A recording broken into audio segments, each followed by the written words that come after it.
Hello दोस्तों, कैसे हैं आप सब। आप सबका स्वागत है मेरे यूट्यूब चैनल कथा अनकही में। बहू, जो कुछ सामान और लाना हो बाजार से बता दो बेटा, कोई कमी ना रह जाए। आखिर हमारे समधी समधन पहली बार हमारे पास 2-4 दिनों के लिए रहने आ रहे हैं। मोहन जी ने कोमल को आवाज लगाकर पूछा। जी पापा, सारा सामान तो घर में ही है, जो कुछ और भी लाना होगा वो बता दूंगी। कोमल ने बहुत शालीनता से जवाब दिया। और हाँ बहू, समधी समधन जी को बिल्कुल महसूस नहीं होना चाहिए कि वो लोग अपनी बेटी के ससुराल में रहने आ रहे हैं, बल्कि उनको ये महसूस करवाना कि वो लोग अपने बिटिया के घर रहने आ रहे हैं। जी पापा, बिल्कुल कोमल बेटा, बिल्कुल सही कह रहे हैं तुम्हारे पापा। उन लोगों के साथ ऐसा व्यवहार करना कि उनको बिल्कुल अपने घर जैसा महसूस हो। तभी सुरेखा भी बोली, जी मम्मी जी, कोमल की शादी को 3 महीने व्यतीत हो गए थे और उसके मम्मी पापा को उसके सास ससुर ने बहुत जिद करके अपने साथ रहने के लिए बुलाया था। कोमल जब से इस घर की दहलीज पर ब्याह कर आई थी, उसको सचमुच अपने सास ससुर का व्यवहार देखकर बहुत खुशी महसूस होती। कभी उन लोगों के व्यवहार से महसूस ही नहीं होता कि वो बेटे वाले हैं या उसके मम्मी पापा बेटी वाले हैं। और कोमल तो खुद भी बहुत प्यार वाली थी। सुरेखा जी और मोहन जी उसको बिल्कुल अपनी बेटी जैसा प्यार करते थे। तय समय पर कोमल के मम्मी पापा आ गए। सुरेखा जी और मोहन जी ने दिल खोल कर उनका स्वागत किया। विमला जी और सुधीर जी तो उनके स्वागत से अभिभूत हो गए। जब सुरेखा जी और कोमल रसोई में काम कर रही थी तो विमला जी भी काम करने आ गई। समधन जी, कुछ काम हमको भी बताइए। विमला जी ने सुरेखा जी से कहा।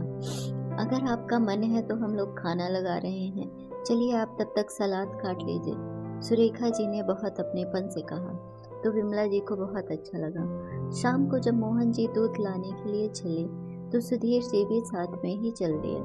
आज तो भाई समधी समधी साथ में दूध लाने जा रहे हैं, सुरेखा जी ने मजाक करते हुए बोला। शाम को जब अजीत ऑफिस से आ गया तो हंसी ठहाकों के बीच ताश की बाजी जम गई। रात को मोहन जी ने सुधीर जी का बिस्तर अपने कमरे में लगवा लिया। सुरेखा जी और बिमला जी एक कमरे में सो गई। 4 दिन वो लोग कोमल के पास रहे। उन लोगों को तो सबके साथ बहुत अच्छा लगा। दीदी, आप लोगों ने इतना अपनापन दिया कि हम लोगों को तो महसूस ही नहीं हुआ कि बेटी के ससुराल में आए हैं, बल्कि यही लग रहा था कि अपने ही घर में हैं। विमला जी सुरेखा जी के गले लगकर बोली, अरे विमला, ये घर तो तुम्हारा ही है। जब बेटे का घर उसके मम्मी पापा का होता है तो बेटी का घर भी तो उसके मम्मी पापा का ही होता है ना। सुरेखा जी भी विमला जी को आंचल से लगाते हुए बोली, बहुत याद आएगी आप लोगों की।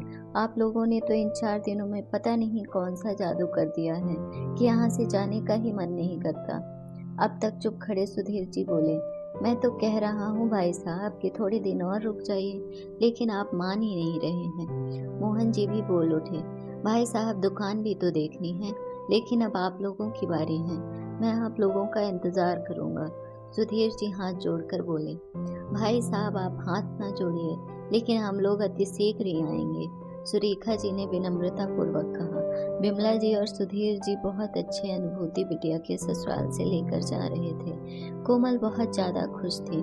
उसके सास ससुर ने बेटी वालों का भ्रम तोड़ दिया।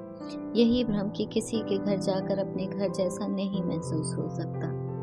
अगर आपको हमारी स्टोरी अच्छी लगी हो तो अपने दोस्तों के साथ भी शेयर कीजिए और कमेंट में ज़रूर बताइए कि कैसी लगी हमारी कहानी।